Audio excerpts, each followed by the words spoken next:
दोस्तों एक shocking news आई है सामने जेरूसलम से। सितंबर 8 को 2025 को एक हाइनियस टेररिस्ट अटैक हुआ है जिसमें इनोसेंट सिविलियंस को टारगेट किया गया है। और इस अटैक के तुरंत बाद इंडिया का जो प्राइम मिनिस्टर है नरेंद्र मोदी ने एक स्ट्रॉन्ग स्टेटमेंट दिया है। इंडिया स्टैंड विद इजराइल और हमारे zero tolerance policy towards terrorism same है, चाहे वो दुनिया के किसी भी कोने में क्यों ना हो। तो इस वीडियो में हम समझेंगे कि इंडिया का जो ऑफिशियल रिस्पॉन्स क्या था, इंडिया इजराइल के स्ट्रेटजिक पार्टनरशिप के डायमेंशंस, और एक बड़ा सवाल, क्या इंडिया अपनी बैलेंसिंग की पॉलिसी है इजराइल और पैलेस्टाइन के बीच मेंटेन कर पा रहा है। इससे पहले हम लोग वेरियस न्यूज़ आउटलेट्स में इसे जो कवर किया है देख लेते हैं। World in shocks, India with Israel after Jerusalem attack,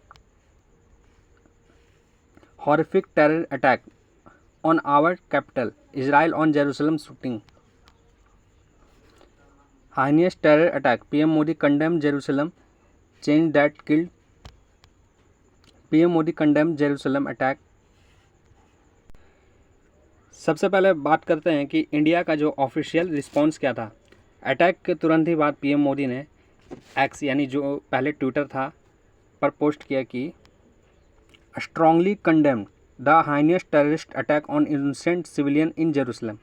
Today, we extend our heartfelt condolences to the families of the victims and wish a speedy recovery to those injured. उन्होंने है जो कि विक्टिम से फैमिलीज़ को condolences भी दिए और injured जो लोग हो चुके हैं उनको स्पीडी रिकवर की विशेष भी की। सबसे इम्पॉर्टेंट लाइन थी इंडिया का जो condemns terrorism in all it's forms and manifestations and stand with firm in policy of zero tolerance। यानी एक बार फिर इंडिया ने क्लियर कर दिया है कि टेररिज्म के केस में इंडिया की पॉलिसी बिल्कुल ऑन कंप्रोमाइज़ है।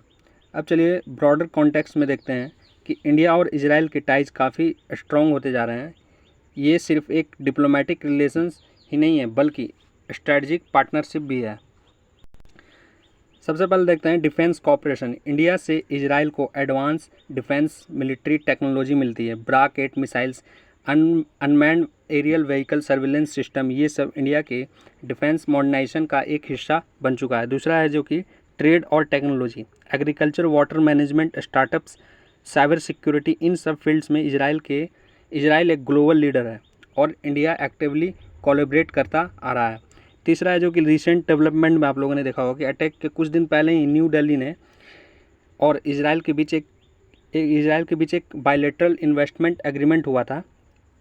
ये क्लियरली दिखाता है कि दोनों कंट्रीज एक इकोनॉमिक और स्ट्रेटजिक टाई डिपेंड हो रहे हैं। यानी अटैक के तुरंत बाद इंडिया का जो सपोर्ट देना एक नेचुरल रिस्पॉन्स था, क्योंकि दोनों के रिलेशंस हैं जो कि सिर्फ डिप्लोमेसी तक लिमिटेड नहीं है, ये एक मल्टी डायमेंशनल पार्टनरशिप भी है। लेकिन दोस्तों यहाँ एक इंटरेस्टिंग पॉइंट यह है कि इंडिया सिर्फ इजराइल के साथ ही खड़ा नहीं है बल्कि अपनी बैलेंसिंग पॉलिसी भी मेंटेन करता आ रहा है। इंडिया अभी भी ऑफिशियली 2 स्टेट सॉल्यूशन सपोर्ट करता है, यानी एक independent Palestine state along side Israel. अभी हाल ही में आप लोगों ने देखा हो कुछ महीनों पहले ही UNGA यानी यूनाइटेड नेशन जनरल असेंबली का जो गाजा सीज फायर पर रेजोल्यूशंस आया था, तब इंडिया ने वोटिंग से अब्सटेन कर दिया था। ये एक सिग्नल था कि इंडिया अपनी इजराइल पैलेस्टाइन पॉलिसी को वन साइडेड नहीं बनाना चाहता। यानी एक तरफ इंडिया इजराइल के साथ अपनी डिफेंस और इकोनॉमिक टाइज स्ट्रेंथ करता है और दूसरी तरफ पैलेस्टाइंस के लिए भी सपोर्ट मेंटेन करता है। इसको हम कहते हैं इंडिया की जो मास्टर स्ट्रोक डिप्लोमेसी। अब अगर हम टेररिज्म के कॉन्टेक्स्ट में देखें तो इंडिया का स्टैंड को देखें तो ये एक काफ़ी कंसिस्टेंट रहा है। अक्टूबर 7 2023 को जब हमास ने इजराइल पर अटैक किया था तब भी इंडिया के तुरंत कंडेमनेशन आया था, और अब 2025 के जेरूसलम अटैक के बाद भी वही स्टांस रिपीट हुआ है। इसका एक बड़ा रीज़न ये भी है कि इंडिया है जो कि खुद एक टेररिज्म का विक्टिम रहा है। 26/11 मुंबई अटैक हो या फिर कश्मीर वैली में क्रॉस बॉर्डर टेररिज्म हो या फिर आपने हाल ही में देखा होगा कि अप्रैल में जब हम लोगों का फालगम अटैक हुआ था। इसी वजह से इंडिया की जो क्रेडिबिलिटी है बढ़ जाती है जब वो ग्लोबल लेवल पर टेररिज्म कंडेम करता है। अब सवाल ये है कि इंडिया का जो ये स्टैंड है इंटरनेशनल एरिना में क्या इम्पैक्ट करेगा। इजराइल है जो कि डेफिनेटली इंडिया को अपना रिलायबल पार्टनर कंसीडर करेगा।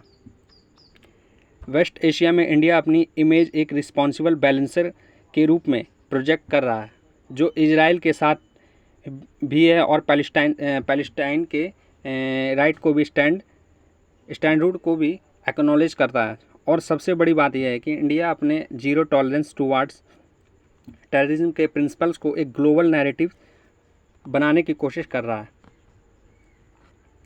तो दोस्तों, जेरूसलम अटैक एक ट्रैजिक इंसिडेंट था, लेकिन इंडिया का जो रिस्पॉन्स एक बार फिर से प्रूव करता है कि हमारी फॉरेन पॉलिसी में एक क्लियर कंसिस्टेंसी है। टेररिज्म के अगेंस्ट हम कभी भी कॉम्प्रोमाइज़ नहीं करते। क्वेश्चन आपसे ये है, क्या आपको लगता है कि इंडिया का जो बैलेंसिंग एक्ट है इजराइल और पैलेस्टाइन के बीच लॉन्ग टर्म सक्सेसफुल होगा, या फिर कभी कभी इंडिया को वन साइड चूज करनी ही पड़ेगी? कमेंट सेक्शन में अपना जो कि राय ज़रूर दें। और हाँ, वीडियो को सब्सक्राइब करें, चैनल को सब्सक्राइब करें, और वीडियो पसंद आया तो लाइक करें। मिलता हूँ नेक्स्ट वीडियो में, जब तक के लिए जय हिंद, जय भारत।